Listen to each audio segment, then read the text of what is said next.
Ética utilitarista. La ética utilitarista es consecuencialista. Eso quiere decir que el valor moral de una acción se da según sus consecuencias.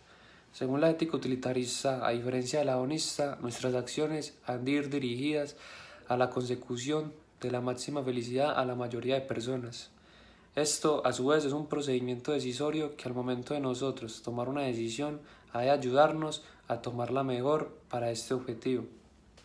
Uno de los pioneros y el primero en plantear esta ética filosófica fue Jeremy Bentham en el siglo XVIII en su obra Principios de la moral y la legislación. Otro pionero sería John Stuart Mill, pero este se encargó de desarrollar la tesis que formuló Jeremy utilitarista y sus variantes.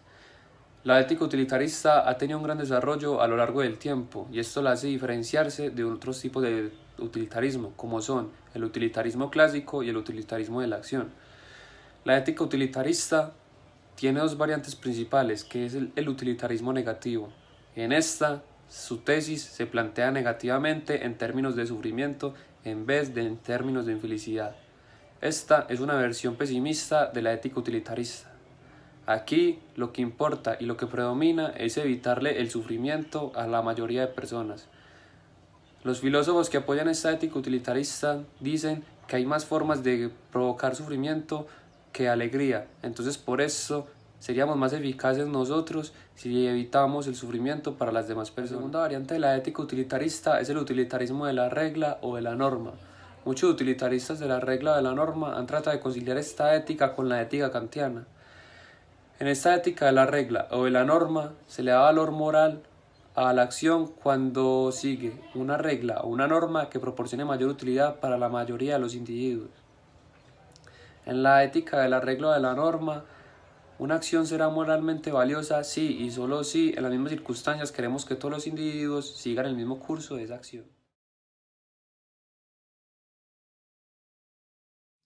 La ética utilitarista sostiene que la felicidad de los individuos, de cada una de las personas, depende de los demás. Es decir, que a medida que consigo la felicidad del otro, de los demás, también consigo la felicidad propia, mi felicidad. De manera que para un individuo resulta útil lograr la felicidad del conjunto en el que se encuentra inmerso. Un ejemplo sería valorar las cosas de manera distinta según el uso que se haga de ellas. Un cuchillo en sí ni es bueno ni es malo. Resulta bueno si le sirve a un conjunto de personas, como por ejemplo cortar alimentos o pulir madera, y resulta malo si se utiliza para asesinar a otras personas. El utilitarismo nos obliga constantemente a repetir los juicios éticos que serán relativos al uso que se haga de las cosas o las conductas que desarrollen. La religión o la energía no es buena. No se puede establecer para siempre la bondad o la maldad de algo, sino que se puede en cada caso, según los resultados prácticos o pertinentes para un bien común, para el bien de la comunidad. Decidimos escoger este tipo de ética ya que es una ética en la cual se encuentra utilidad a los individuos como un conjunto. También la escogimos porque en esta ética se preocupa mucho por las demás personas, se preocupa por los demás a toda costa y es una ética que se ajusta a nuestras creencias.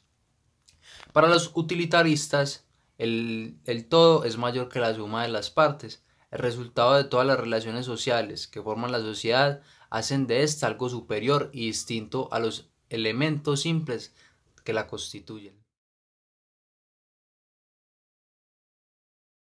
Como ya pudieron ver, la ética utilitarista se encarga de darle gusto a los demás, de que los demás tengan cierto tipo de beneficio a la hora de nosotros tomar nuestras decisiones.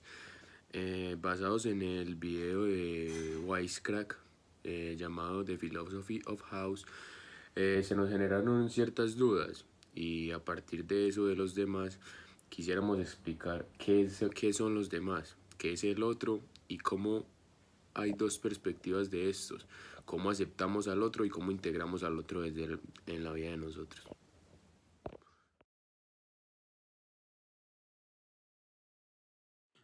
una u otra manera, el ser humano es un ser desconfiado, ética y moralmente.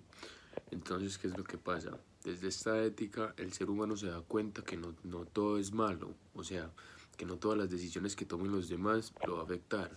Y quizá entra en una zona de confort para ser esa parte de esa mayoría que se ve beneficiada. En cuanto a la relación con el otro, a darle la aceptación, el hombre, queda claro que el hombre es un ser catalogado ética y moralmente desconfiado.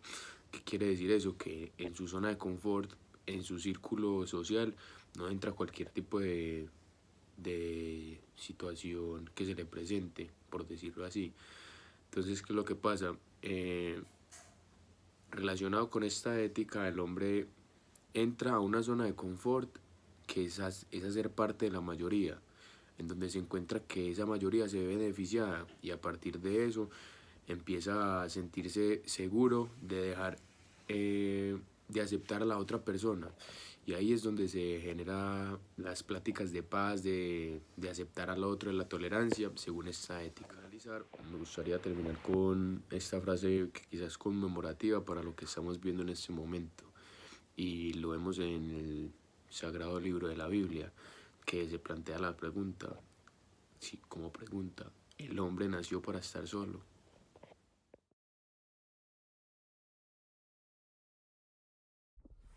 ¿Cómo integrar al otro en mi vida desde la ética utilitarista? Bueno, ahora les voy a dar respuesta a esta pregunta. Bueno, según la ética utilitarista, puedo vincular al otro a mi vida buscando su felicidad, porque según esta corriente, el ser humano siempre debe procurar la felicidad y el bienestar del otro. Bueno, es más la utilidad de las cosas en medida por la función que le damos a dichas cosas. Es decir, una cosa no es buena ni mala por sí sola. Todo depende si la usamos para hacerle bien o mal al otro. Cuando hacemos el bien al otro, este objeto es útil. Además, según John Stuart Mill, el ser humano es un ser social que siempre persigue la máxima racional del máximo bienestar para la mayoría. O sea, esto significa que el otro es una parte fundamental del ser humano que nunca puede ser el mismo completamente si no incluye al otro en su vida y procura su felicidad.